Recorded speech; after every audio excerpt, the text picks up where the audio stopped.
Bonjour à toutes et à tous, j'espère que vous allez bien, mais vraiment, donc n'hésitez pas à mettre sur pause cette vidéo juste 30 secondes pour m'écrire un petit commentaire pour me dire réellement, sincèrement comment vous vous sentez. On peut en débattre et en discuter dans les commentaires, peut-être juste vous rassurer ou juste vous envoyer un petit peu d'amour si jamais. Ça y est, aujourd'hui je sentais que c'était le moment.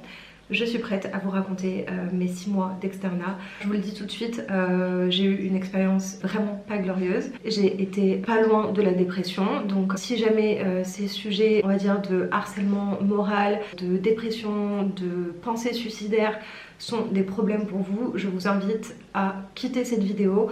Peut-être à y revenir plus tard, peut-être à aller en parler à quelqu'un. Ça, c'était le premier point de la vidéo. Si vous ne vous sentez pas prêt à écouter ce genre de discours, même si je relate juste une expérience, quittez cette vidéo. Deuxième point, la vidéo va sûrement être très longue. J'ai pas vraiment fait de script pour cette vidéo, j'ai juste noté des idées en vrac. Je sais que j'ai une petite note dans mon téléphone où j'ai marqué quelques petits points. Il y aura des anecdotes, des interrogations. Je pense que ça va être long. Préparez-vous peut-être un petit truc à manger. Peut-être mettez-moi sur 1,25, je ne sais pas à quelle vitesse je vais parler, normalement ça devrait aller, donc mettez-moi sur 1,25 si jamais c'est trop long pour vous. Prenez un petit café ou un petit truc à boire, un truc sympa. Troisième point, je ne vais pas vous dire l'hôpital où j'étais, évidemment pour des questions de confidentialité.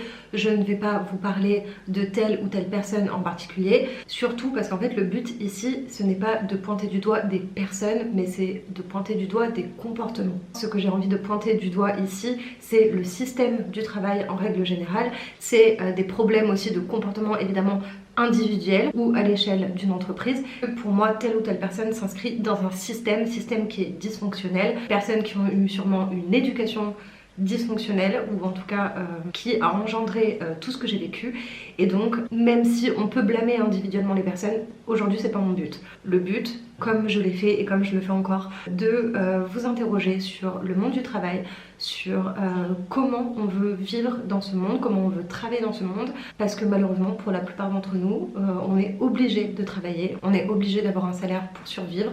Et donc c'est une thématique relativement universelle. Si jamais à la fin de cette vidéo vous avez envie de me partager vos interrogations, vos réflexions, ça sera toujours avec grand plaisir. Et c'est parti. Pour les personnes qui peut-être tomberaient sur cette vidéo sans me connaître, moi c'est Rachel, mon deuxième prénom c'est Lou, donc je m'appelle Rachel Lou sur YouTube. On s'en fout, mais j'ai été externe seulement pendant 6 mois à temps plein parce que je suis étudiante en pharmacie. Donc je pense que mon expérience déjà est tout autre que les externes en médecine. J'ai eu certains échos, mais évidemment moi ici je vous relate mon expérience et je parle pas à la place des autres. En tout cas j'essaye. J'ai fait mon stage dans une pharmacie, dans un hôpital, et tout commence par le choix des stages. Et dans ma fac, on devait remplir une vingtaine ou une trentaine de vœux. On met par ordre les choix de stage qu'on veut faire et on attend une réponse. Il faut savoir qu'au début j'avais eu mon premier stage qui était un stage en pharmacie clinique qui avait l'air très intéressant et j'avais été prise, et quelques heures après l'administration nous a dit qu'il s'était trompé et que finalement j'avais mon 9e choix. Moi j'étais à peu près ok pour mes 5-6 premiers choix et ensuite ça me faisait vraiment chier, soit pour des questions de stage, juste de stage, ou soit aussi pour des questions de logistique. Je voulais pas par exemple être à l'hôpital Nord juste parce que c'était loin. Donc j'arrive dans cette structure et tous les étudiants qui ont ce stage là sont répartis au sein de la PUI, pharmacie à usage intérieur, donc les pharmacies des hôpitaux, des cliniques, etc. On nous présente les différents choix de stage et je me rends compte que je suis la dernière sur la liste. Est-ce que j'étais la dernière sur la liste parce que j'avais eu des mauvais résultats à mes partiels du premier semestre de 4e année, ou est-ce que c'était parce que aussi j'étais une étudiante qui avait fait un transfert? Vous savez, moi j'avais changé de fac entre ma 3e et ma 4e année, donc voilà, en tout cas j'étais la dernière, donc je n'ai même pas eu le choix en fait du service et je me suis retrouvée au service des DMI, des dispositifs médicaux implantables, qu'on appelle aussi des prothèses. J'arrive dans ce stage, on me présente les lieux, les préparatrices en pharmacie, les magasiniers, un petit peu l'endroit, l'hôpital, comment ça fonctionne, où est-ce qu'il faut aller chercher telle chose. Je rencontre ma co-externe qui est un amour, et ça peut paraître anecdotique de dire ça, mais ça a énormément compté pour moi d'avoir une personne comme elle pendant ces 6 mois de stage. Et donc bref, on nous présente tout ça et en fait je me rends compte que mon rôle va être d'ouvrir des cartons et de trier des papiers. Jusque là vous me direz, bon ça peut paraître être un stage nul, classique, on est d'accord? Bah non. Le fait est que dans une grosse structure où il y a beaucoup d'opérations, beaucoup de chirurgie tous les jours, vous n'ouvrez pas 10 cartons, vous en ouvrez entre 100 et encore 100 c'est vraiment la moyenne basse, à 300 par jour. Donc si vous êtes deux, vous ouvrez en moyenne, on va dire 100 cartons à vous tout seul. C'est énorme, je sais pas si vous vous rendez compte. Je me rends compte de ça. Je me dis, oulala, ça va être très très compliqué, mais je me dis, c'est pas grave. Ça fait partie du travail, c'est la vie, c'est comme ça. De toute façon, tu n'as pas le choix. La seule chose que tu peux faire, c'est de dire que ce n'est pas normal, mais visiblement, tu es obligé de le faire. Pour avoir un petit peu une idée de comment ça fonctionnait au niveau de cette pharmacie, les magasiniers, donc les agents techniques, je ne sais pas exactement, s'occupaient de tout ce qui était réception, les camions arrivés, les différents camions, les camions de médicaments, les camions, je sais pas, voilà, de prothèses, ramener tout à l'intérieur dans un endroit qu'on appelait la réception où on vérifiait que les commandes qui avaient été commandées correspondaient aux commandes reçues, voilà, comme dans tout endroit où il y a un objet. Ensuite tous ces médicaments, dispositifs médicaux etc. étaient triés puis envoyés de telle ou telle manière ou stockés pour après monter dans les services, servir à tel endroit etc. dans un robot pour les médicaments mais pas toujours. Là où je me rends compte directement qu'il y a un problème, c'est que je ne suis pas en stage en fait. La loi dit que un externe est un étudiant en formation. Mon travail est le travail d'un magasinier. Ce magasinier, à mon poste, à mon endroit, dans mon service, n'existe pas. Et là je me dis, ah, mais c'est bizarre quand même. Et dès le deuxième jour, on va dans le bureau du pharmacien. Et je lui dis directement que je trouve pas ça normal, que je suis frustrée. Alors évidemment je le dis pas exactement de cette façon, je le dis de façon très polie, très calme, très respectueuse, mais je lui dis avec beaucoup de sincérité et d'honnêteté que ce stage n'est pas normal. Donc déjà je me rends compte que j'ai en face de moi une personne qui s'en fiche complètement, qui se justifie par des justifications très douteuses, comme dans tel hôpital ça fonctionne très bien comme ça, le rôle de l'externe ça a toujours été à peu près comme ça a toujours très bien fonctionné, ne vous inquiétez pas, les internes et les préparatrices vont venir vous aider et on va voir plein de choses pendant ces 6 mois. Pas du tout. Donc voilà un petit peu l'ambiance. Ensuite, il faut savoir que les préparatrices ne sont pas dans cet endroit où je travaille tous les jours. Donc ensuite, niveau hiérarchie, c'est vrai que c'est assez compliqué parce que y a le cadre des magasiniers, le cadre des préparatrices, le ou la cadre qui gère les préparatrices, comme il y a dans les services le cadre infirmier, etc. Et moi je dépends de mon maître de stage qui est mon pharmacien référent que je ne vois jamais vu que je suis à la réception, préparatrices qui sont hiérarchiquement en dessous du pharmacien et en dessous de la cadre. Et moi je dépends et de mon maître de stage mais je dépends aussi de la fac. Et je me rends compte quand même très vite que les personnes qui vont diriger mes actions, me demander de faire telle ou telle chose, ce sont les préparatrices. Vous allez me dire pourquoi pas? Oui, pourquoi pas, du moment que c'est respectueux évidemment et du moment que ça ne dépasse pas les limites. Mais on va y venir, les limites sont très très vite franchies. Alors attendez, je prends mes petites notes parce que je vais essayer quand même de ne pas trop m'embrouiller. Ah oui, donc en fait en début de stage, justement ce pharmacien me dit ici on se dit les choses, pas de tabou. Et plusieurs fois quand je lui ai dit qu'il y avait quelque chose qui allait pas, il m'a dit arrête Rachel, tu exagères. Donc en fait ce qu'il voulait dire c'est pas qu'il n'y a pas de tabou, parce qu'en fait s'il y avait énormément de tabou, c'était plus tu peux me dire tout ce que tu veux du moment que ça va dans mon sens, mais quand ça n'ira pas dans mon sens ça va vraiment beaucoup me faire chier parce que c'est moi qui décide. Je pense que ce genre de métier, en tout cas de ce que j'en ai vu, il y a beaucoup de gens qui ont intégré qu'il fallait être bienveillant, qu'il fallait respecter les autres, se faire respecter, etc. mais qui n'ont pas les codes et qui n'ont pas compris le principe. Donc c'est des personnes qui distillent un discours de pseudo-bienveillance, de pseudo-respect de l'autre, mais qui ne l'appliquent pas, qui ne savent pas comment l'appliquer et qui ne l'ont jamais expérimenté dans leur vie.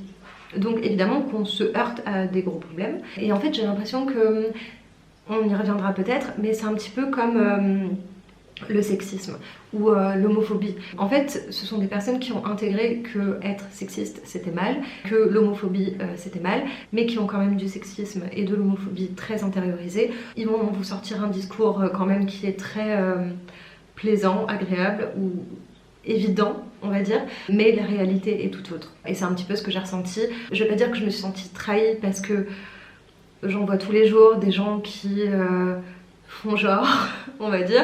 Vous voyez, c'est typiquement le genre de personne qui pourrait dire oh non, ça me dérange pas l'homosexualité, mais pas mon enfant. Oui, donc ça te dérange, oui, donc c'est un biais homophobe. Vous voyez ce que je veux dire? Ou je sais pas, ce mec qui dit ah oui, je suis trop pour l'égalité des salaires, l'égalité homme-femme, mais par contre si sa nana gagnait plus que lui, il serait au fond du trou. Voilà, pour moi c'est exactement la même chose. C'est du sexisme intériorisé. Et pour moi c'était exactement la même chose, c'était ce truc de je suis bienveillant, mais en fait pas du tout. Donc voilà, on a un petit peu le contexte, déjà difficile parce que je me dis mais qu'est-ce que je fais là? Attendez, je viens de réussir mon deuxième concours de ma vie, que donc du coup j'en ai passé 4, je n'en peux plus. Et là on me dit que je vais ouvrir des cartons. Bon, très bien, d'accord. Et comme à mon habitude, j'essaye toujours de voir le positif, j'essaye toujours de me dire que telle ou telle expérience va me servir à quelque chose. Mais là vraiment je ne voyais pas. Et en fait je voyais plein de problèmes de toute l'organisation, de tout le mode de fonctionnement. Et en fait moi pauvre externe, je peux parler à tout le monde de tous ces problèmes, tout le monde s'en fout. Personne ne viendra régler les choses. Ça déjà c'est très très difficile je trouve d'arriver dans un endroit et de se dire qu'on n'a aucune marge de manœuvre, aucune façon d'améliorer les choses. Et en général c'est quand on est en bas de la classe sociale ou en tout cas quand on est dans une position hiérarchique très très inférieure, où évidemment on subit, et ça je m'en rendais très bien compte et je l'acceptais, même si évidemment j'aimerais que le monde fonctionne totalement différemment, mais ce n'est pas le cas. Donc voilà, au-delà du fait que c'était difficile, je me suis heurtée aussi à de grosses difficultés en fait pour exprimer ce que j'avais à dire. C'est vrai qu'en général quand je côtoie des gens de mon âge ou des gens qui ont fait les mêmes études que moi, ou tout simplement des gens de ma famille ou de mes amis, je ressens pas le besoin d'adapter mon discours. Là, évidemment que je devais le faire, alors même si je trouvais des parades, en fait il y avait un moment où mon moi qui performe, mon statut d'étudiante qui se la ferme, n'arrivait plus à performer. Et ça j'ai trouvé ça très difficile de rester dans son rôle social aussi longtemps et en fait de mettre vraiment un masque sur ma personnalité. Et à contrario, plus le temps passait, plus ma vraie personnalité s'effritait. Vous voyez ce que je veux dire? Je sais pas si c'est clair, mais on va donner des exemples pour que ce soit concret. Au bout d'une semaine de stage, je crois que c'était le vendredi, il y a un magasinier qui vient me voir et qui me dit mais il faut sourire un peu. Et moi je bug et je lui dis mais pourquoi? Genre vraiment je lui demande mais pourquoi? Et vraiment en fait il sait pas me répondre. Et donc moi je rigole évidemment, je fais un petit rire nerveux et je lui dis mais tu sais moi j'ai pas envie de sourire, je suis pas contente d'être ici, ça me fait chier ce stage, je vais pas sourire. Et il me fait oh mais si tu peux un petit peu quand même. Et je lui dis ouais mais tu vois ça me fait chier parce que on demande toujours ça aux femmes, d'être souriante, d'être de bonne humeur, mais j'ai pas envie tu vois. Et donc j'essaye de lui expliquer que qu'en fait demander ça c'est un petit peu sexiste. Et il comprend. Et même si j'ai senti qu'au début il était un petit peu pas choqué, c'est un vraiment trop gros mot, surpris, il était tout simplement surpris ou il s'interrogeait sur mon pourquoi et sur mes explications. Après en fait on a discuté, il s'est rendu compte qu'il n'y avait aucune méchanceté de ma part et que c'était juste me demande pas de sourire en fait. Et donc du coup je l'avais noté dans ma note. Un jour le pharmacien lui a dit en passant à la réception prénom de ce magasinier, prends soin d'elle. Et ce magasinier lui a répondu non, j'ai pas besoin de prendre soin d'elle, elle le fait toute seule. Donc même s'il y aurait plein de choses à dire sur la personnalité de cette personne, pour moi ça veut dire que mon message il est passé. Il a compris en fait que j'étais pas une petite gamine de 22 ans. Bon, d'ailleurs même si j'avais été cette gamine de 22 ans, hein, on est d'accord, qui a besoin d'être protégée, qui a besoin voilà, d'être surveillée. Et donc j'ai trouvé ça hyper cool, ça c'était un petit point positif. Ensuite on arrive à de plus gros problèmes de sexisme, mais toujours un petit peu dans la même veine. Je prends le métro, je rentre chez moi, et puis il y a un petit gamin, mais vraiment je pense un gars de 15-16 ans, dans le métro qui me dit mais faut sourire madame. Et je me dis putain mais ça se voit vraiment autant sur ma tronche que je suis dégoûtée de la vie. J'étais choquée. J'arrive Alors c'était pas le lundi, c'était le mardi, parce que j'étais toute seule, ma co-externe n'était pas là. Il y a un mec qui revient, je crois d'un congé paternité, congé maladie, je ne sais pas. Et on était à 2 tables d'écart, donc je sais pas, il y a peut-être 3 mètres entre nous. Et il se met à hurler, mais quand je vous dis à hurler, c'est à hurler. Oh, ça sourit pas beaucoup aux prothèses, hein. Je comprends qu'il parle de moi, mais je ne réponds pas. Et il recommence. Ah, ça sourit pas beaucoup aux prothèses. Donc vous imaginez, ça fait 3 fois qu'on me dit de sourire, je n'en peux plus, et 3 fois en un temps très réduit. Tu parles de moi, déjà tu peux t'adresser à moi, et tu ne me demandes pas de sourire. Alors, peut-être que j'aurais pu lui dire plus gentiment, mais le fait est que j'ai pas réussi, que le contexte faisait que j'en avais marre qu'on me fasse cette réflexion, que j'étais déjà saoulée d'être toute seule, qu'aucune préparatrice ne vienne m'aider, que personne ne vienne m'aider, que tout le monde me laisse dans ma merde, et qu'il y a un mec qui hurle pour attirer l'attention sur moi, et je ne veux pas que l'attention soit sur moi. Donc ça m'a saoulée, et donc je lui ai dit tu me dis pas ce que je dois faire en fait, c'est super sexiste, non. Et évidemment, il s'est vénère et ça l'a saoulé, on s'est embrouillé et je pense qu'il m'a fait chier pendant bien 1 mois. En fait, il cherchait à ce que je m'énerve, il cherchait à me saouler. Et bon, apparemment, c'était quelqu'un d'assez détestable ou de vraiment pas aimable en tout cas avec les autres externes, qu'il a même traité d'esclaves apparemment. Donc vous imaginez un petit peu le genre de comportement. Et ça déjà, ça m'a quand même beaucoup interrogée sur la façon dont sont traitées les femmes, surtout on va dire dans ce genre de milieu assez populaire. Évidemment, ce n'est pas du tout pour mépriser ces personnes. C'est vrai qu'il n'y a pas la retenue, on va dire, de personnes qui ont fait de plus d'études. Ça veut pas dire que les personnes qui ont fait des études sont moins sexistes, hein. Attention, moi je pense que pas du tout. Je pense que c'est juste que le sexisme, en fait, il est plus libéré. Et ça va passer par des blagues, du pseudo-humour, ce truc de « ah, je fais des blagues lourdes, ah, ça fait rire tout le monde ». Et c'est quelque chose que les femmes qui travaillaient, donc la grande majorité des préparatrices, en fait elles l'ont très bien intégré. Donc évidemment moi j'ai parlé de ces comportements, hein. J'ai dit aux gens oh, il m'a dit ça mais c'est pas normal, voilà, je lui ai répondu telle chose. Moi j'ai aucun problème à dire ce qui se passe parce que je considère que je suis dans mon droit et que ça participe aussi à ma santé mentale d'exprimer ce que je ressens et ce que je vis. Et j'étais très souvent confrontée à des personnes qui me disaient « Oh oui, il est juste lourd, oh il est maladroit, oh il est un peu bof ».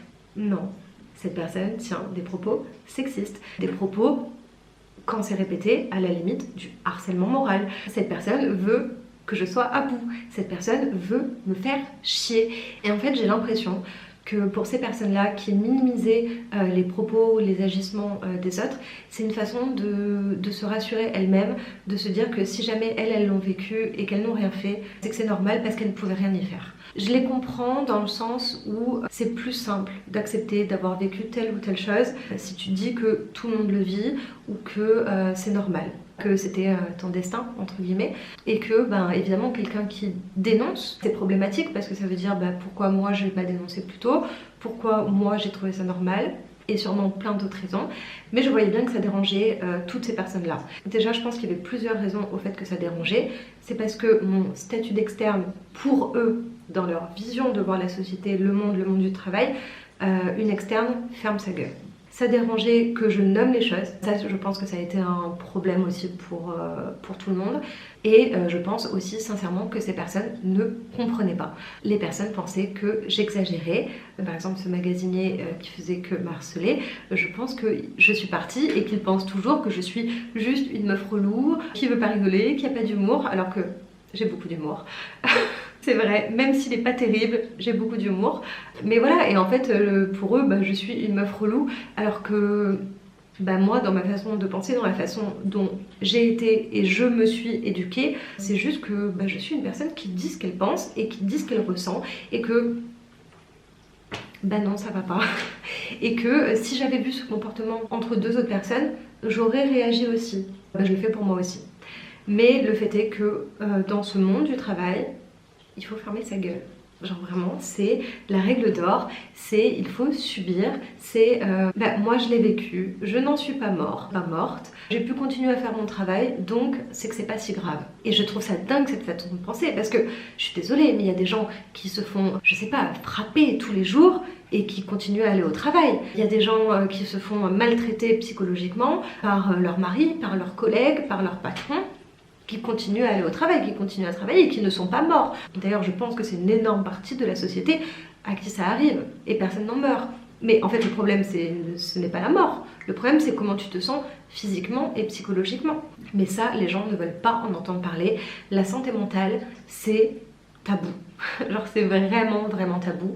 Et ce serait trop dur pour eux, je pense, d'accepter que tel ou tel propos répété sur un laps de temps qui est quand même assez long puisse vraiment abîmer profondément une personne et le rendre potentiellement inapte dans son travail. Et ça, les gens ne veulent pas entendre. Et les gens ont vraiment cette culture du travail égale souffrance. Et ça, ouah, ça me rend dingue. Je sais pas, enfin, le travail, c'est un endroit où on est censé passer quand même, on va dire, un tiers de sa journée, 4 à 5 jours ou à 6 jours par semaine. Mais si c'est un endroit de torture, ce n'est pas vivable en fait, parce que ça fait des gens qui subissent des rapports de force, des rapports de domination pendant 6-7 heures, qui ensuite rentrent chez eux, ont été dominés, donc se sentent, j'imagine, obligés de faire exactement la même chose. Donc ça va être sur quoi? Ça va être sur leurs femmes, ça va être sur leurs enfants, ça va être sur la personne qui va leur couper la route dans la voiture.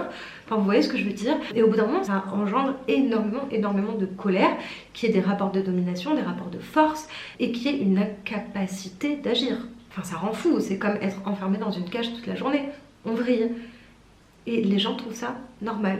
Mais ce monde du travail-là n'a rien de normal. C'est juste qu'on l'a normalisé dans un monde capitaliste, mais en fait c'est complètement dysfonctionnel. Bon bref, je m'égare. Bon les gars, j'ai dû faire une pause de 5 minutes pour me calmer parce que, alors peut-être que ça ne se voit pas à la caméra, mais ça me rappelle des souvenirs tellement que voilà. Je m'installe. Donc, je vais vous parler des rapports de force, de domination, etc.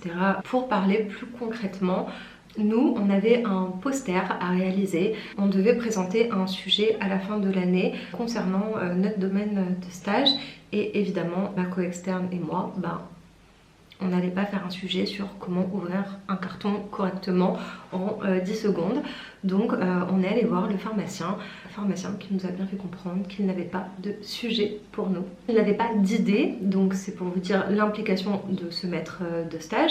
Ce sont les préparatrices, enfin une en particulier, qui m'a trouvé mon sujet de stage, qui était assez intéressant d'ailleurs. Et ma co-externe a eu aussi un sujet, bon c'était pas un truc de fou, hein, on faisait pas des recherches interminables.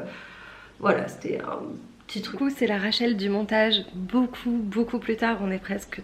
Je crois qu'on est 3 semaines après que j'ai filmé cette vidéo, mais j'ai pas pris le temps, enfin j'ai pas eu le temps de la monter, j'ai commencé mon internat, etc. Je fais juste des petits rajouts parce que, en fait, normalement, si je m'écoutais, je retournerais cette vidéo. Cette vidéo va être encore plus longue, mais c'est pas grave, je pensais que c'était important. Il faut savoir que quand on a décidé de montrer notre premier jet de poster à notre pharmacien, il faut savoir que le pharmacien ne nous a pas du tout aidé pour réaliser ce poster, mais qu'on devait quand même le faire valider par lui avant de le présenter au jury, oui au jury, je sais pas comment on dit. Et en fait c'était vraiment, je vous fais des réflexions pour vous montrer que moi je sais, moi je suis le sachant et vous ne savez rien, vous n'avez pas compris. Il a été même très dur avec ma co-externe de façon complètement injustifiée, en tiquant sur des petites choses, enfin c'était pas important, c'était plus moi j'aurais fait comme ça. On s'est senti très seul et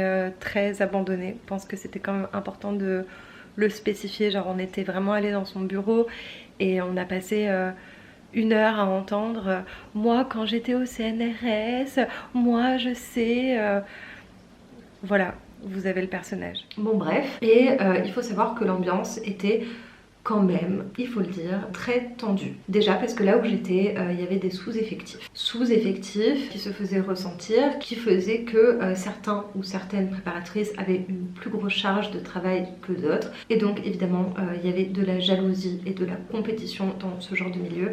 Et moi, c'est quelque chose que j'ai très mal vécu parce que même si j'étais externe à ça. En fait, tous les jours, tous les après-midi, je triais les papiers. Donc j'étais dans le bureau avec les préparatrices et tous les jours, j'entendais des plaintes, j'entendais des personnes qui parlaient mal d'autres personnes, qui insultaient même d'autres personnes. J'ai même entendu une préparatrice dire plusieurs fois qu'elle détestait telle ou telle personne et que à un moment, elle avait eu envie de la frapper. Je ne sais pas si vous vous rendez compte déjà de cette violence-là, mais quand on arrive à se dire ce genre de choses, enfin pour moi c'est extrêmement grave. Alors évidemment qu'elle ne l'aurait jamais fait, évidemment que je pense qu'elle ne se rendait pas compte de la portée de ces mots-là, mais moi j'étais extrêmement choquée. Et quand bien même j'ai détesté plein de gens que j'ai côtoyés dans le monde du travail, et pas que dans ce stage, hein, dans toute ma vie, jamais j'ai eu envie de frapper qui que ce soit. Enfin bon. Alors moi j'ai essayé vraiment de faire des efforts avec les préparatrices. Déjà j'ai essayé d'aller manger avec elles, chose que j'ai très vite arrêtée parce que c'était en fait la même ambiance, hein. C'était beaucoup de plaintes, c'était beaucoup de mesquinerie et en fait j'apprenais des choses sur des personnes que je n'avais jamais vues et c'était lourd en fait pour moi et je ne voulais pas du tout participer à ce genre de choses. Et donc du coup j'ai arrêté de manger avec elles et je partais manger dans le jardin de la fac qui était vraiment pas loin. Et je m'isolais en fait et j'essaie d'avoir le moins de contacts verbaux avec les préparatrices parce que c'était trop lourd pour moi à porter et que ce genre d'ambiance pour moi c'est très toxique. Ensuite, c'est vrai qu'on a eu aussi beaucoup à faire à des discours assez passifs-agressifs qui étaient assez difficiles et je pense que d'ailleurs c'est un ton qui est très difficile à gérer parce que la personne te montre qu'elle te parle gentiment mais tu comprends très bien que si ça va pas, c'est pas gentil. Par exemple, c'est arrivé quelques fois qu'on finisse plus tôt d'ouvrir les cartons, surtout avec le temps, on commençait à prendre l'habitude, etc. Ou quand par exemple les livreurs passaient plus tôt, on arrivait à finir avant 13h. Et donc du coup, si on finissait, on partait, on n'allait pas rester là comme ça dans la réception. D'ailleurs, parenthèse, mais la réception c'était un endroit très sale, où il y avait énormément de poussière, où rien n'était nettoyé, il y avait juste quelqu'un qui venait changer les poubelles et qui passait un tout petit peu le balai, mais au sol c'était juste du béton, on était toujours très sale, on a lavé les mains très sales, moi j'avais même acheté des lingettes de bébé parce que les toilettes n'étaient même pas au même endroit pour pouvoir aller se laver les mains. J'avais demandé des lingettes aussi pour pouvoir nettoyer les tables sur lesquelles on réceptionnait les prothèses parce que c'était dégueulasse. Donc bon, déjà ça crée une ambiance aussi, on va dire que ça en rajoute au moral. Parce que tous les jours, vous avez les chaussures dégueulasses, pleines de scotch, enfin voilà, vous ouvrez des cartons, des fois qui sentent le pipi, enfin bon bref, un enfer. Et donc bon, voilà, il y avait ces rapports de passif-agressif où par exemple, on partait, je sais pas, à 12h45 et il y avait la préparatrice en question qui disait ah, vous avez fait les implants dentaires? Ah, vous avez fait ça? Et on lui disait oui. Ah d'accord. En fait, instinctivement, tu comprends que cette personne ne veut pas que tu partes avant. Elle veut pas. Parce qu'on est dans un monde où il y a beaucoup de présentéisme. Le fait de partir une fois que son travail est terminé, c'est très mal vu. Alors excusez-moi, je n'ai peut-être pas très bien compris le principe du travail, mais pour moi, c'est faire des tâches qui ont été définies, et une fois que tu les as terminées, tu t'en vas. Alors évidemment, le but n'est pas de bâcler ces tâches pour s'en aller, mais si tu as fini, tu as fini. Ça, je voyais déjà que ça allait saouler. Et cette préparatrice a eu un arrêt maladie.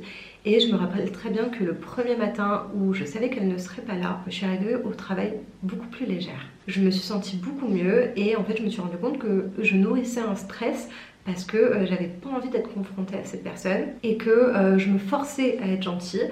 Alors, pas toujours évidemment parce que je suis pas une grosse connasse, mais qu'il y avait des fois où j'adaptais énormément, en fait beaucoup trop mon discours comparé à ce que j'aurais fait dans la réalité si je n'avais pas été externe dans ce stage. Ça m'a beaucoup libérée, sauf que évidemment qui dit personne en moins dit plus de stress pour toute l'équipe et la situation s'est encore plus dégradée. Alors ça c'est mon interprétation aujourd'hui maintenant. C'est que cette préparatrice-là était la personne qui donnait les ordres, qui n'avait pas de problème pour être la méchante du groupe.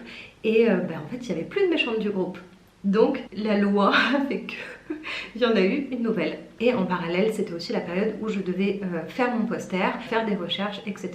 Sauf que moi, je n'avais même pas de code dans l'endroit où je travaillais, donc je n'avais pas accès à un ordinateur. Des fois, je n'avais pas de place à un bureau, donc je suis tout simplement allée voir le pharmacien. Je lui ai demandé si une après-midi sur deux, je pouvais ne pas trier les papiers parce qu'il n'y avait pas besoin en vrai, pour pouvoir aller bosser mon poster. Et ça, je pense que ça ne leur a pas plu, mais pas plu du tout. Je pense que ça leur a pas plu parce que le pharmacien m'a donné un avantage, ou en tout cas m'a fait une faveur, on va dire, qui n'est pas un truc exceptionnel, hein.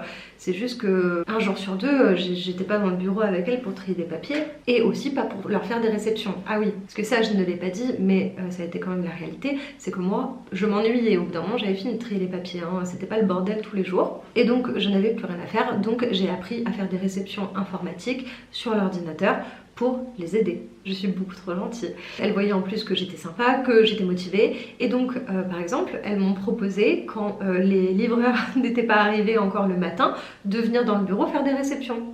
Et je leur ai dit mais non, vous n'allez pas exploiter encore plus ma gentillesse et mon temps de travail. Enfin, à un moment les filles, je fais déjà votre travail qui n'est même pas sur ma fiche de poste, je le fais juste parce que j'ai pas envie de me faire chier, parce que j'ai pas envie voilà, de me barrer dès que j'ai fini de ranger les papiers. Ne m'en demandez pas plus, à un moment, et quand bien même j'aurais accepté, c'était pas à elle de me le demander, c'était aux pharmaciens. Ça aurait dû être écrit sur la fiche de poste. Moi j'ai outrepassé ce qu'il y avait sur la fiche de poste par pure gentillesse, mais elle voulait gratter, parce qu'en fait, elle ne voulait pas faire toutes les tâches qui les faisaient chier. Je comprends encore une fois, peut-être que j'aurais fait la même chose dans la même situation, je n'en sais rien. Je serais jamais dans cette situation, donc je peux pas juger. Mais j'ai trouvé que c'était un petit peu abusé de me proposer ça. Et voilà. Ah oui, je voulais aussi faire quand même cette précision. C'est que j'essayais sincèrement à chaque fois de faire tout pour leur rendre le travail plus simple, moins difficile, ou leur faire gagner du temps en fait. Je pense que c'est surtout ça, et me dire que si je pouvais le faire, je le faisais. Et c'est vrai qu'il y a aussi cette mentalité dans le monde du travail où si c'est pas sur ta fiche de poste, si c'est pas dans tes compétences, si quelqu'un d'autre peut le faire, ne le fais pas.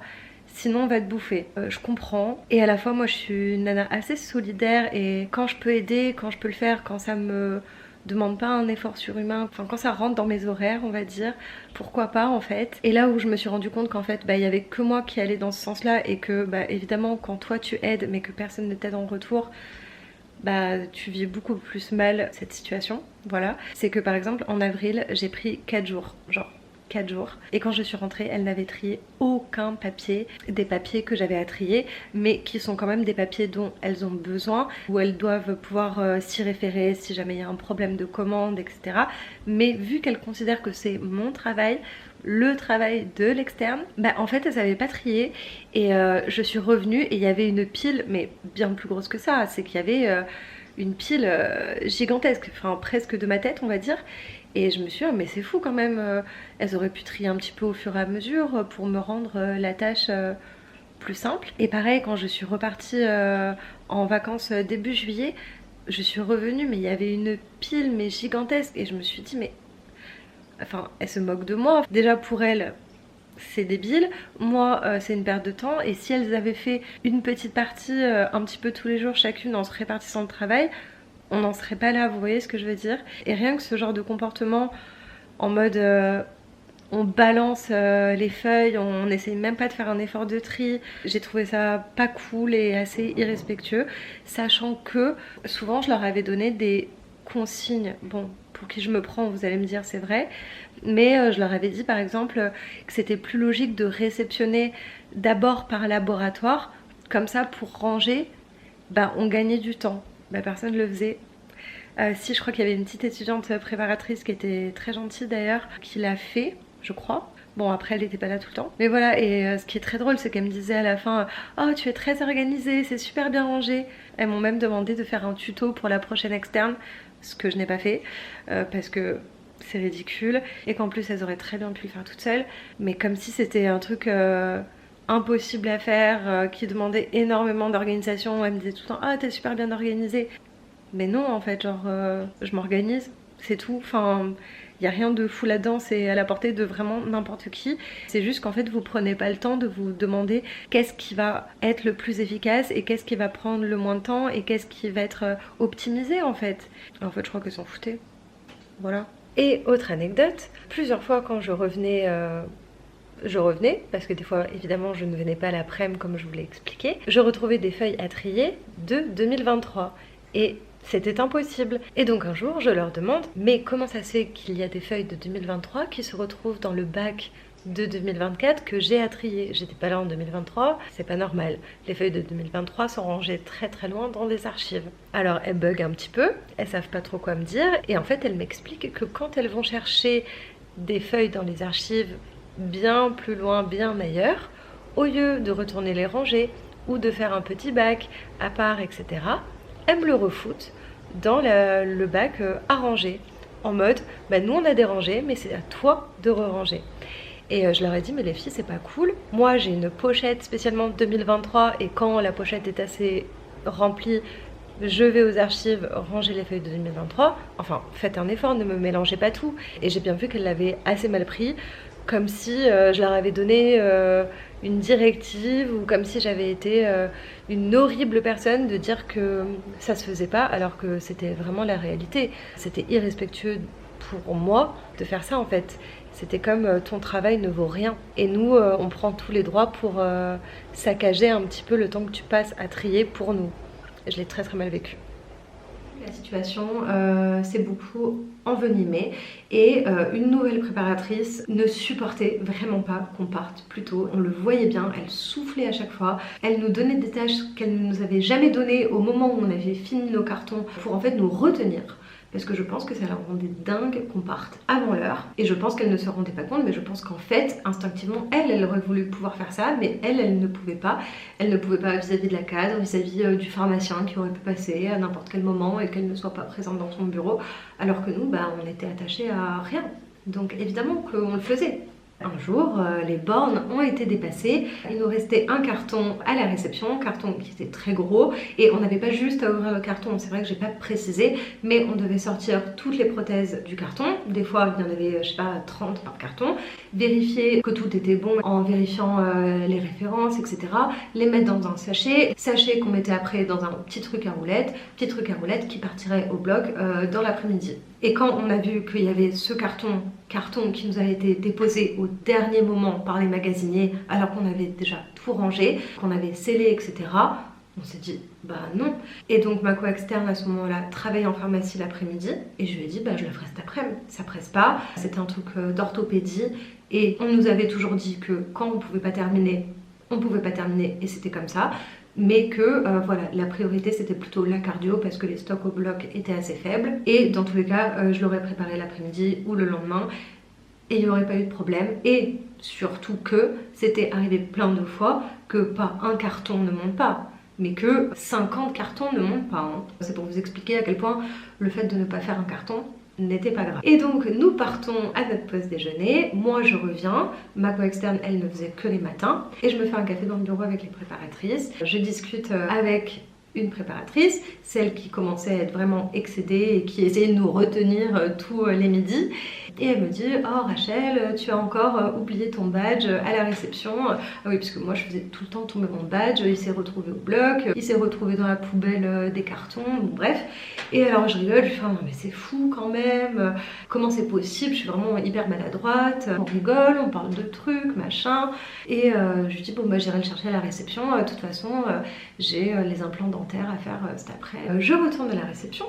Et je vois mon badge avec un petit mot dessus, avec marqué, alors je sais pas si je vais vous le retrouver mais je pense que je vais le retrouver. Ah voilà, rappel avec des tirets, rappel en grosses lettres, tiré, terminer les cartons, entre parenthèses, heure de départ 13h.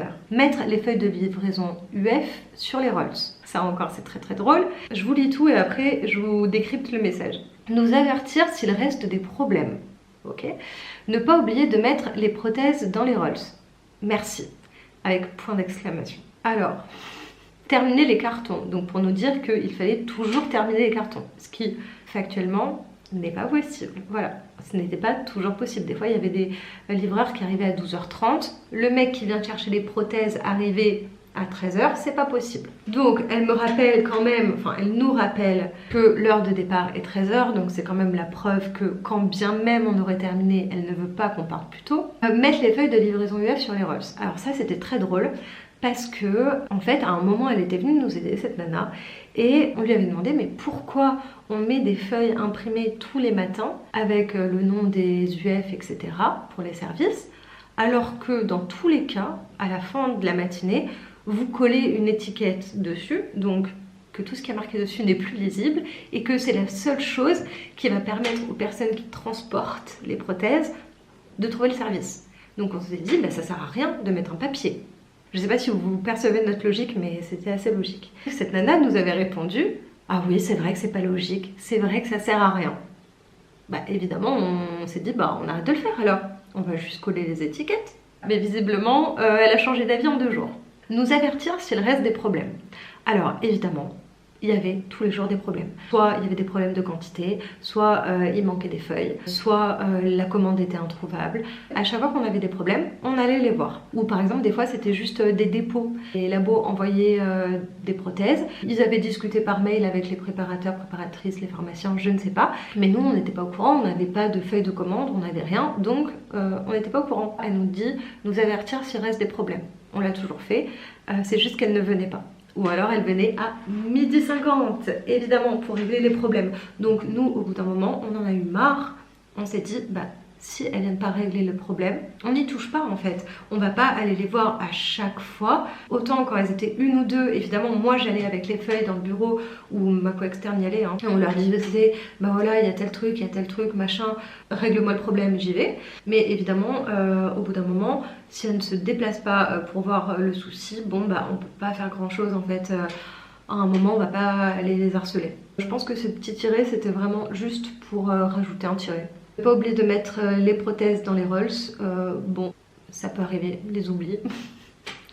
Mais voilà, bon, en général, on n'oubliait pas grand chose, hein, on faisait super gaffe. Et d'ailleurs, c'est très drôle parce qu'avec ma co-externe, je pense qu'on avait vraiment la même façon de fonctionner. On voulait que ce soit carré, que ce soit bien fait, parce qu'on voulait qu'il y ait le moins de choses possibles à nous reprocher pour qu'on puisse partir sereinement. Et donc, moi, je vois ce message et je me dis, mais attends, j'ai discuté avec cette nana il y a 5 minutes devant la machine à café. Elle m'a dit qu'il y avait mon badge et elle ne me dit pas qu'elle m'a écrit un mot, qu'il y avait des choses qui ne vont pas. C'est bizarre, non? Et donc je vais voir des externes et des internes à côté et je leur montre. Je montre le petit mot et je leur demande ce qu'ils en pensent parce que je me dis peut-être que je suis folle, peut-être que j'exagère la situation, peut-être que c'est rien. Mais moi j'ai trouvé ça extrêmement agressif et très violent. Et évidemment que tout le monde me dit que ce n'est pas normal, que déjà s'il y a un problème, un réel gros problème, il faut que le pharmacien vienne nous voir parce que c'est lui notre supérieur. Bon, je suis d'accord dans les faits, mais bon, dans la pratique, c'est pas toujours possible.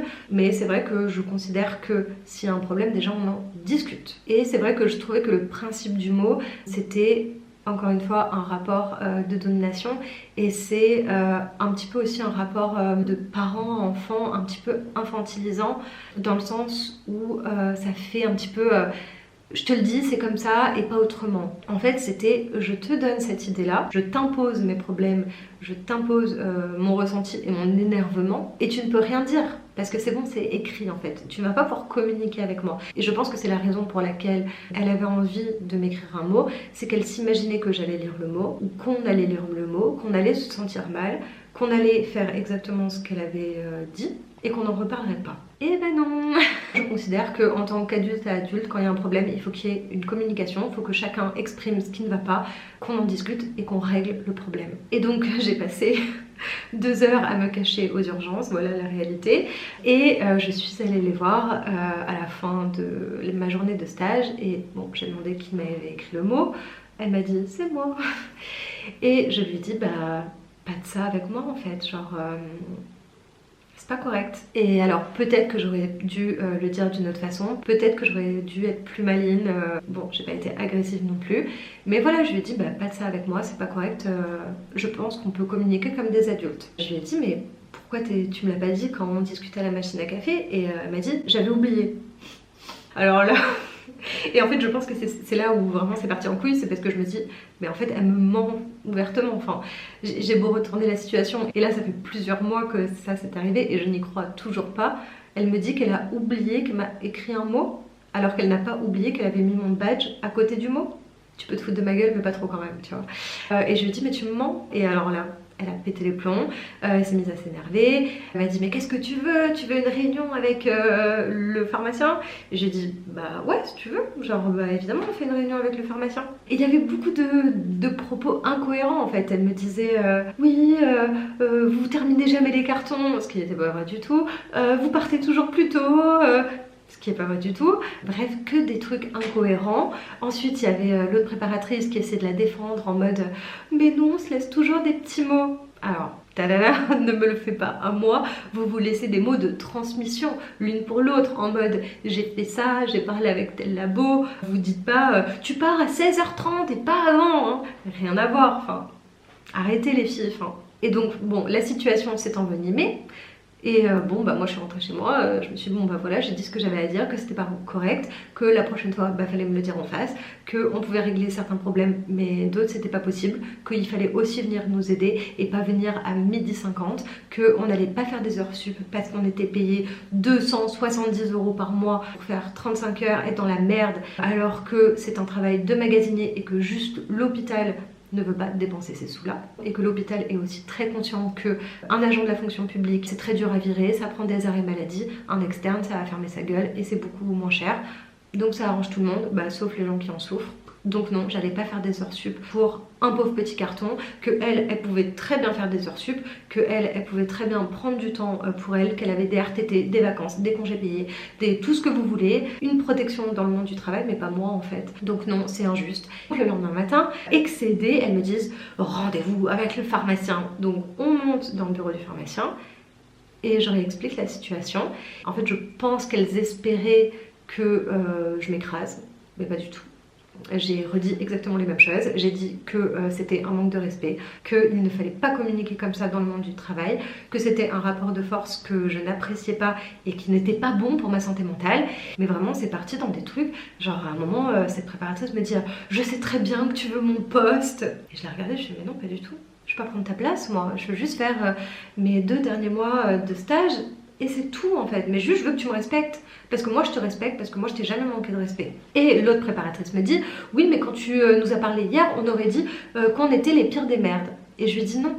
Et c'est ça que j'essaye de faire comprendre à tout le monde depuis toujours. Quand je dis qu'il y a un problème, je ne parle pas d'un problème avec une personne, je parle d'un problème avec un comportement. Ça veut dire qu'en fait, quand je rentre le soir, je me dis pas, je sais pas, on va inventer un prénom, Samantha. Je dis pas, oh Samantha c'est une grosse connasse. Je dis non, le comportement de cette personne qui a fait telle ou telle chose est problématique parce que il est pas respectueux, parce que il détruit ma santé mentale, parce que légalement, juridiquement, ça correspond pas à ce qu'elle me notait, voilà, ça respecte pas la loi. Et jamais je me suis dit ouais cette personne c'est une grosse connasse, ou jamais cette personne c'est une pauvre merde, ou jamais cette personne elle est débile, genre non. Mais par contre je mets en lumière que tel ou tel comportement c'est non avec moi. Et peut-être qu'il y a d'autres personnes avec qui c'était oui, peut-être qu'il y a d'autres personnes qui n'ont rien dit et que du coup vous considérez que c'est normal de communiquer comme ça, ben pas avec moi. Voilà, c'est tout. Et c'est pas parce que je suis la pauvre petite externe que je suis là pour 6 mois qu'on peut me maltraiter en fait. Et au bout d'un moment, j'en avais gros sur la patate. Tous les jours on te parle mal, tous les jours on te dit ah t'as fait ci, t'as fait ça, machin. Ensuite on te ment parce que, alors moi, elle me disait tout le temps oh mais tu peux venir réviser ton poster dans le bureau, on peut t'aider. Personne m'a aidé. On a juste regardé mon travail en disant ouais d'accord, mais il y a eu des fois où bah, tous les ordi étaient pris, j'ai pas pu réviser mon poster. Donc évidemment je rentre chez moi pour réviser mon poster. Enfin, mensonge. On va dire, c'est peut-être exagéré comme mot, mais et encore je suis pas sûre, parce que je me doute qu'elle savait très bien. Parce que, alors oui, ma co-externe était pas bien, évidemment, et moi j'étais très mal pour elle parce que le fait d'avoir parlé, ça la mettait un petit peu en insécurité, on va dire. Ah oui, parce que le pharmacien nous a menacé de ne pas nous valider notre stage. Et je lui ai dit, mais vous pouvez pas faire ça en fait, parce que nous, on fait notre stage. On le fait très correctement. Nous, le problème, c'est les rapports humains là. Et ça, il avait beaucoup de mal à comprendre et il est venu plusieurs fois me voir il m'a pris à part pour me demander d'apaiser la situation. Non mais vous vous rendez compte, à moi. Et il me faisait des grands laïus sur oh tu sais le monde du travail c'est comme ça, mais genre mais des trucs what the fuck. Et j'étais là mais c'est toi qui n'as pas compris le monde du travail, coucou. Genre vraiment, je vais pas faire la faux cul et faire la gentille avec cette personne alors que cette personne ne me respecte pas. À un moment, non. Ça veut pas dire que je vais l'insulter, ça veut pas dire que je vais arrêter de parler avec elle. Ça veut juste dire que je vais poser mes limites. Et poser ses limites, c'est très dur. Hein. Je suis même pas sûre d'avoir très bien réussi à le faire. Hein. Donc voilà, j'ai essayé en fait. J'ai vraiment essayé de poser des limites claires et précises tout en restant dans la bienveillance, la gentillesse et le respect. Mais la réalité, c'est que le monde du travail est tellement violent que je crois que j'ai un peu merdé aussi. Hein.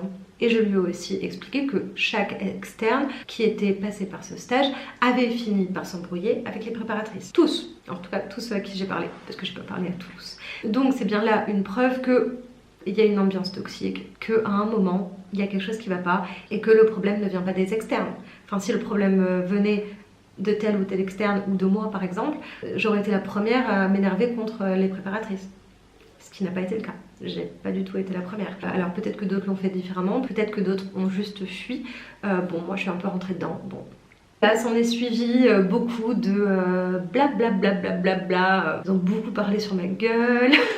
Écoutez, moi ça m'a plus fait rire qu'autre chose parce que je savais que dans 2 mois je serais plus là. Et à la fois ça m'a fait beaucoup de peine pour elle parce qu'encore une fois bah, je sais que je suis partie et que du coup je suis une connasse. Alors je m'en fous d'être une connasse pour elle, mais j'aurais aimé que les leçons qu'elles en tirent ce soit bon, il y a peut-être un mauvais fonctionnement dans le monde du travail, peut-être que nous on va essayer de faire mieux. Peut-être qu'on va essayer de faire en sorte que cette situation ne se reproduise pas. Et je pense pas du tout que c'est ce qu'elles vont faire. Et c'est dommage. C'est dommage parce que le but c'est pas que d'améliorer ma situation parce que je savais que ma situation n'allait pas forcément s'améliorer, mais je pense qu'au fond j'espérais que ça change quelque chose peut-être pour les prochains externes. Ce sera sûrement pas le cas et ce sera sûrement très dur. Donc voilà, on m'a répété que apparemment j'étais une princesse et que les jeunes d'aujourd'hui ce n'était plus comme avant, que à l'époque quand il fallait passer le balai, on passait le balai sans rien dire et que je me prenais pas pour de la merde. Bah écoutez, moi je suis pas une merde. Et je considère qu'aucun humain est une merde, donc aucun humain n'a à être traité comme de la merde. Aussi simple que ça. Et donc je considère que quand on dépasse les limites avec quelqu'un, on s'excuse déjà à la base et on essaie de trouver des solutions. Voilà, non je suis pas une merde, oui je suis une princesse si vous voulez, mais je crois pas en fait, je crois que c'est pas le bon terme, c'est juste que je suis une humaine qui pose ses limites. Et en fait ça dérange beaucoup les gens parce que les gens n'ont pas de limites dans le monde du travail et peut-être même chez eux. Et peut-être même avec leurs enfants qui vont traumatiser et qui vont dire ah le monde du travail c'est dur, il va falloir souffrir, ah ton patron c'est une grosse merde qui te parle comme une merde, eh bah oui moi c'était pareil à mon époque, eh bah oui c'est la vie, c'est comme ça, qu'est-ce que tu veux y faire. Bon bref, je crois que je refais une petite pause, je vous raconte encore 2-3 trucs et je passe à la conclusion parce que ça va être tellement mais tellement long.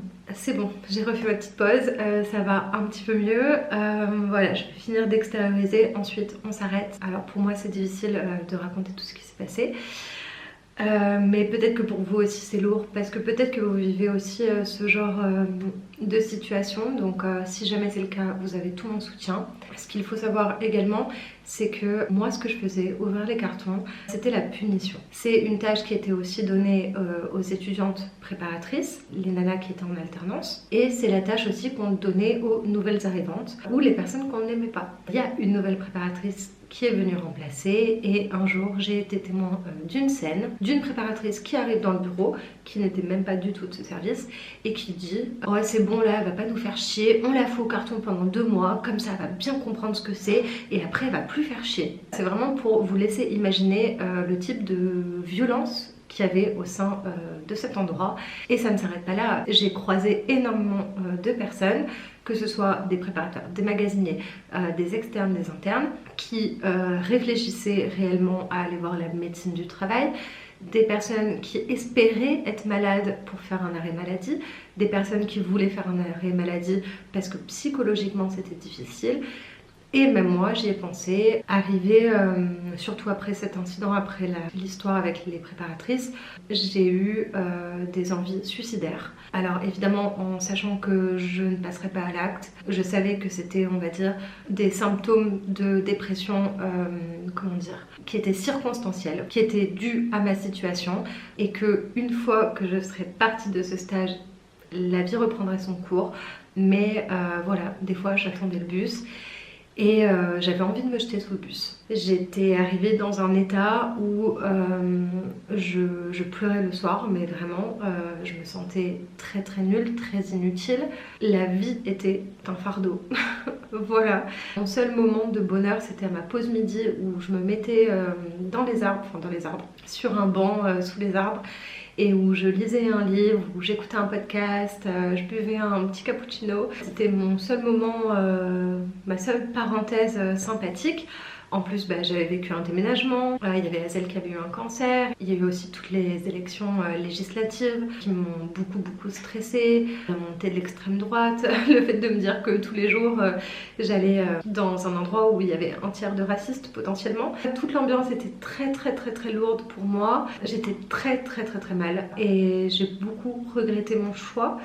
Je me suis demandé si j'avais fait le bon choix, si je voulais vraiment travailler à l'hôpital, si j'allais réussir à retourner dans un endroit, si j'aurais pas aussi un stress post-traumatique. Enfin voilà, je me suis posé plein de questions. Par exemple, des fois des externes ou des internes me proposaient d'aller boire un verre. Et je trouvais tout le temps des excuses, je voulais pas parce que j'étais mal, parce que j'étais plus moi, parce que j'avais perdu toute ma joie de vivre, j'avais peur de m'effondrer, et c'est pas faute d'en avoir parlé, enfin j'en ai parlé même à d'autres pharmaciens, et souvent, ou même à d'autres préparateurs, hors de ce service, qui me disaient mais ça a toujours été comme ça. Alors ça c'est une phrase mais que je déteste, et que je ne comprends pas. Enfin, je veux dire, c'est pas parce que ça a toujours été comme ça que c'est normal. Enfin, on pourrait donner plein d'exemples dans la vraie vie, enfin dans la vie, qui font qu'il y a eu énormément de choses qui ont toujours été comme ça et qui en fait ne sont pas normales, qui ne sont pas acceptables, qui ne sont pas saines. Et les gens se cachent derrière ça, derrière le fait que ça a toujours été comme ça. Donc si personne n'a voulu changer, si personne n'a fait de changement, c'est que ça fonctionne. Et donc pourquoi remettre les choses en question? Ils sont mal tombés parce que moi je remets tout en question. J'ai aussi parlé avec une autre pharmacienne qui m'a dit on n'est pas tous comme ça. Mais si vous n'étiez pas tous comme ça, peut-être qu'il y aurait quelqu'un qui se rebellerait et qui dirait ce n'est pas normal, enlevez ce stage, faites quelque chose. Ne rien dire d'une certaine façon pour certaines choses, c'est consentir. Donc c'est que ça vous va bien comme ça. Et ne me dites pas qu'en tant que chef de service, en tant que personne ayant un poste depuis une dizaine d'années, vous n'avez aucune action. Parce qu'ils se refilaient tous la balle en mode ah mais je ne peux rien faire parce que c'est le cadre de machin, ah mais je ne peux rien faire parce que... On peut toujours faire quelque chose. Si vous ne le faites pas, c'est que vous avez la flemme et que ça vous intéresse pas parce que vous, votre petite personne, ça va en fait. Mais la réalité est tout autre. Je fais une dernière aparté et après c'est bon, je vous laisse. J'ai commencé mon internat, ça fait 3 semaines. Je voulais vraiment mettre un petit peu de contexte parce que c'est vrai que vous me voyez à travers la caméra, mais vous me voyez pas vivre au quotidien. Mais je suis une personne extrêmement calme au travail. Vraiment, je suis très calme, je suis très zen. Je suis même la première à essayer de rassurer les gens, à essayer d'apaiser la situation, à essayer de comprendre ce qui va pas, à essayer de vouloir trouver des solutions. Pourquoi je dis tout ça? Tout ça pour vous dire qu'en fait, le fait que ça soit parti en couille, enfin bon, c'est un petit peu exagéré, mais le fait qu'il y ait eu autant de problèmes durant ce stage, c'est vraiment dû au fait qu'il y avait une très mauvaise ambiance, parce que s'il n'y a pas de problème en général dans la vie de tous les jours, je suis extrêmement calme et là j'ai vraiment de quoi comparer avec un autre stage où tout est très différent et je m'énerve pas en fait, c'est que sincèrement j'étais à bout et c'est vrai que j'en ai pas parlé et j'ai pas parlé de ma co-externe, mais je crois que c'est aussi pour elle que j'ai pas craqué, parce que je voulais pas la laisser toute seule, parce que je voulais pas qu'elle ait à ouvrir les cartons tous les jours toute seule, je voulais pas qu'elle ait à subir toute cette mauvaise ambiance toute seule. Et alors je sais pas dans quelle mesure c'était difficile pour elle, et peut-être qu'elle me l'aurait pas dit d'ailleurs, mais voilà, c'était ma façon à moi d'être solidaire, et je sais que moi j'aurais pas voulu qu'elle s'en aille et qu'elle craque. C'était ma façon à moi de la soutenir et de tenir, comme quoi des fois c'est très important d'avoir de très belles personnes à ses côtés. Ça peut vraiment faire la différence quand tout est difficile. Rien que pour ça, je pense que j'ai été très chanceuse de l'avoir. Ensuite, je voulais vous parler d'un autre magasinier qui était un très jeune homme. Je pense que c'est important de dire quand même le contexte qu'il était très jeune. Personne qui, je pense, avait des traumatismes, comme beaucoup de gens, hein, j'en ai moi-même, mais qui voilà, m'a fait des démonstrations foireuses plusieurs fois de mal alpha, et moi dans toute ma splendeur de personne qui fait des blagues de merde. Une fois il a replacé une table à ma place, genre alors je pouvais très bien le faire, genre c'était une table à roulettes, enfin je suis musclée. Enfin, j'ai assez de muscles pour faire ça quand même. Je lui ai dit ah merci, tu es très fort, mais en rigolant. Et le mec s'est immédiatement vexé, il m'a dit bah la prochaine fois tu le feras toute seule. Bah oui, bah très bien parce que au début je voulais le faire toute seule donc ça tombe bien. Et qui me faisait toujours des petites réflexions en mode il amenait un truc et il me disait attention à tes petits pieds. Quoi, genre comment tu me parles? Ah oui, bah il y a eu un autre magasinier, genre je lui avais demandé de me montrer comment on réparait la lame du cutter, enfin parce que moi je le faisais tout le temps tomber, je suis assez maladroite hein, dans la vie. Il m'avait dit alors tu prends la lame et il me parlait vraiment comme ça et je lui dis ah non tu m'expliques normalement, genre tu me parles pas comme si j'avais 12 ans. Il y avait plein de choses comme ça, beaucoup d'infantilisation. Et donc ce premier magasinier, le dernier jour, s'est énervé contre moi sans raison. Donc c'était déjà quelqu'un qui pétait des câbles hein, assez régulièrement au sein de la pharmacie. Donc il y avait un comportement très toxique, une très mauvaise gestion de sa colère, de ses émotions en règle générale, très impulsif et agressif. Ma caméra a coupé, j'avais plus de batterie, mais je recommence mon histoire. Du coup, il y a un livreur qui vient me voir, livreur qui me demande si je peux signer. Et je lui dis non, je ne peux pas signer, il faut demander au garçon. Il me dit mais pourquoi vous ne pouvez pas signer? Je lui dis je suis externe. Et il me dit mais c'est quoi? Et moi, encore une fois, mon humour de merde, je lui dis c'est un larbin. Il me fait mais c'est quoi un larbin? Et bon, je me dis est-ce qu'il se moque de moi, etc. Et je lui dis bah c'est quelqu'un... un peu comme un esclave, mais un peu mieux traité, on va dire, mais c'est quelqu'un qui fait tout et n'importe quoi et qui est payé une misère. Et je lui dis, moi je gagne 270 € par mois pour 35 heures. Il va chercher ce mec qui est très sanguin, on va dire, ou qui juste ne sait pas gérer ses émotions. Il vient me voir en hurlant et il me dit, mais t'as dit que j'étais un larbin, mais t'es vraiment une connasse, je sais pas quoi. Enfin bref, il commence à me hurler dessus et à m'insulter et je lui dis, mais on va l'appeler Blabla. Et je lui dis blabla, c'est pas du tout ce que j'ai dit, genre vraiment pas. Et il continue, il pète son câble et je lui dis mais viens on en discute. En fait il pensait que je l'avais traité lui de larbin alors que pas du tout, je parlais de ma situation. Ah oui, et je lui ai dit bah viens on discute, on communique, c'est parce que là t'es en train de t'énerver vraiment pour rien. Et il m'a dit non c'est bon. Donc voilà, je pense que vous pouvez imaginer le genre d'ambiance dans laquelle j'étais. Et ça c'était mon dernier jour que ça s'est passé je crois. Je crois vraiment que c'était mon dernier jour. Et après je suis jamais revenue. Et j'ai mis beaucoup de temps à m'en remettre. À tel point que par exemple quand j'ai eu rendez-vous avec la pharmacienne pour mon nouveau stage, j'étais à 2 doigts de la crise d'angoisse. J'avais très peur. J'ai mis pas mal de temps à retrouver ma joie de vivre. Heureusement que j'ai eu de vraies vacances, du vrai temps pour moi, que j'ai pu voir ma famille, que j'ai pu passer du temps avec mes chats, mon chéri, parce que c'était super dur en fait psychologiquement. Et je trouve que pour un établissement de santé, on n'y est pas du tout là dans la santé. Alors oui, on va peut-être faire des urgences, des chires, tout ce que vous voulez, mais la santé mentale, elle est où dans tout ça? Il ne faut pas avoir fait de grandes études pour savoir que la santé mentale va de pair avec la santé physique et que la définition de l'OMS sur la santé, ça comprend la santé mentale et ça n'intéresse personne. Alors oui, je vous ai pas dit. Alors il y a cette légende que tout le monde se raconte dans cet hôpital comme quoi l'externat ce serait un moment pour payer à la fac ce qu'on nous a offert pendant toutes ces années d'études gratuites. Mais vraiment quand j'ai entendu ça j'ai halluciné, je suis allée chercher des textes de loi, ce truc n'existe pas du tout, hein, c'est pas vrai. On a tous et toutes payé notre inscription à la fac, les profs sont payés par la fac. Écoutez, je ne sais pas exactement qui paye qui, mais le fait est qu'on ne doit rien à personne. Et si quelqu'un vous dit ça, ce n'est pas vrai. Vous ne faites pas un stage d'externe pour rembourser les profs de la fac de vous avoir donné cours, pour remercier la société. Pas du tout. Vous êtes là en tant que personne qui doit apprendre pour son futur métier.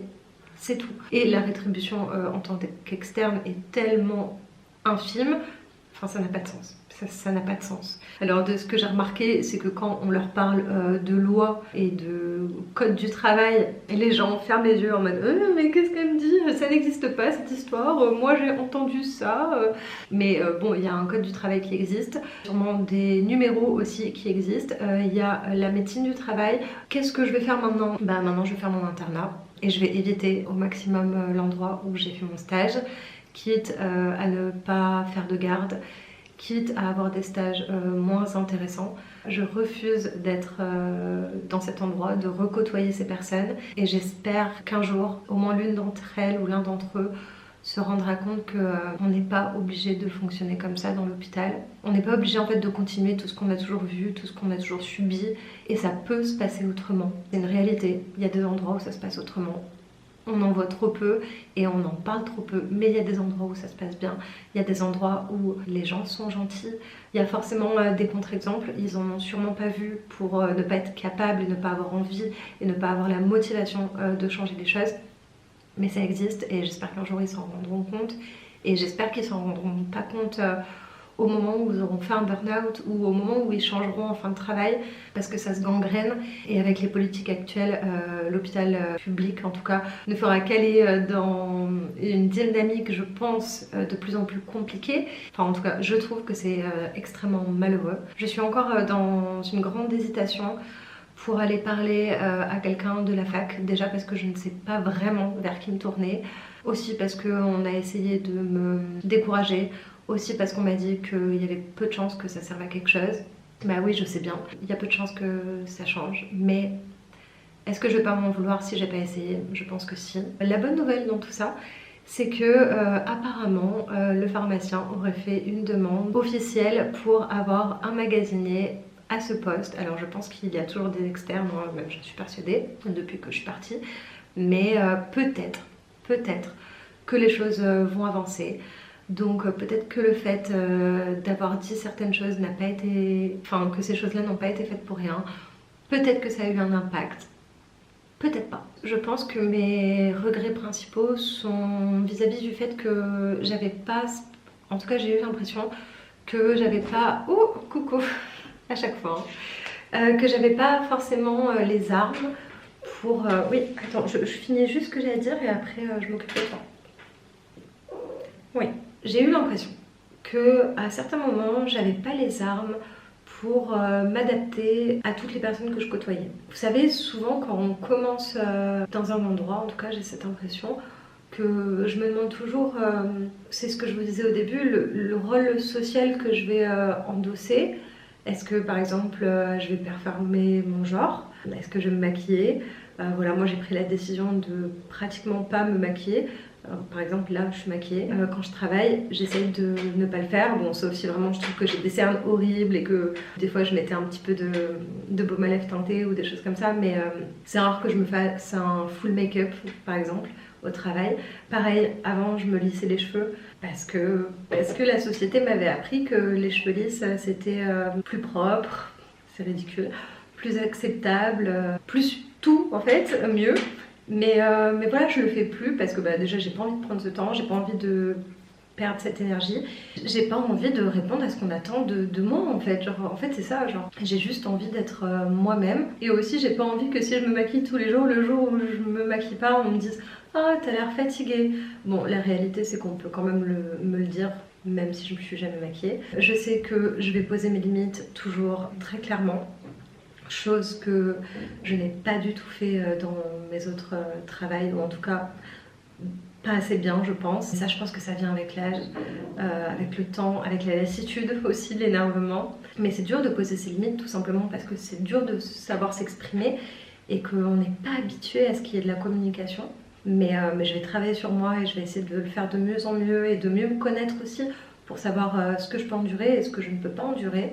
Et j'aimerais avoir eu un cours à l'école pour m'apprendre ça, mais ça n'existe pas. Hein. Voilà, après c'est vrai que j'essaye toujours de me mettre certaines règles, comme ce que je vous disais, ne jamais dire quelque chose qui ne va pas en parlant de la personne, mais en parlant du comportement. Je trouve que c'est important, même si la personne en face de moi ne fait pas du tout la différence, même si la personne pourrait surinterpréter aussi ce que je dis, et ce qui va arriver sûrement dans plein de cas où elle pense que si je lui dis ça a été mal fait, elle va penser que ça veut dire qu'elle fait mal son travail.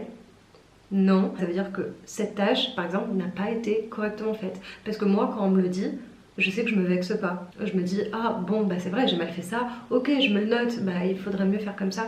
Et je sais que ça remet pas en cause mes compétences, mes valeurs, tout ça. Mais je sais que pour d'autres personnes c'est difficile, donc toujours le faire avec bienveillance. Essayer de ne jamais maintenir des rapports de force, de domination. Moi, je m'adresse aux humains en tant qu'humains. Dans tous les cas, quand je vais arriver en tant qu'interne, je vais pas plus respecter la pharmacienne que la préparatrice ou plus respecter un médecin qu'une infirmière. Jamais de la vie. Ça, c'est mes bases à moi. Il y en a sûrement plein d'autres qui sont pas encore conscientes ou auxquelles j'ai pas pensé, mais je trouve que c'est un monde très difficile.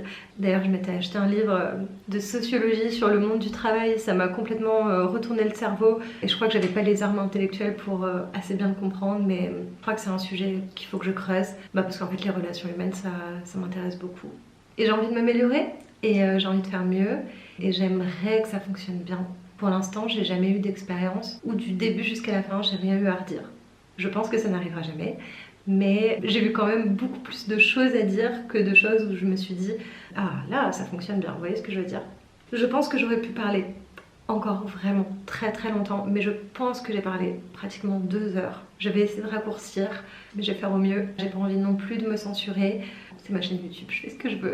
Écoutez, si jamais vous avez envie de partager votre expérience, n'hésitez pas, ça me ferait très plaisir de pouvoir échanger avec vous. J'espère que mon témoignage aura pu peut-être vous rassurer, vous faire dire que vous n'êtes pas seul, que ce que vous vivez n'est peut-être pas normal si vous n'en aviez pas pris conscience. Je vous invite à vous faire aider et à demander de l'aide, même si c'est difficile, ou faire un break si vraiment vous le pouvez, parce que personne ne devrait souffrir dans le monde du travail ou même chez soi ou ailleurs. Personne ne mériterait ça. Je vous parle de ça, évidemment, je sais qu'il y a plus grave dans la vie. Il y a toujours plus grave dans la vie, mais il y a aussi moins grave et il y a aussi des façons de s'améliorer. Je sais que je suis privilégiée aussi. Donc c'est pas du tout pour me plaindre et dire que j'ai vécu la pire situation du monde, c'est pour parler de telle expérience à mon niveau avec tout ce que ça comprend, mais en tout cas ce sera jamais pour minimiser là où les situations des autres. Je le fais vraiment avec beaucoup d'humilité et d'empathie et de bienveillance. Je vous racontais juste mon expérience et mes réflexions. Voilà, écoutez, j'espère que cette vidéo aura pu vous être utile. Je vous laisse, je vous embrasse, je vous fais de gros bisous. Et je vous dis à bientôt dans une prochaine vidéo. Bisous!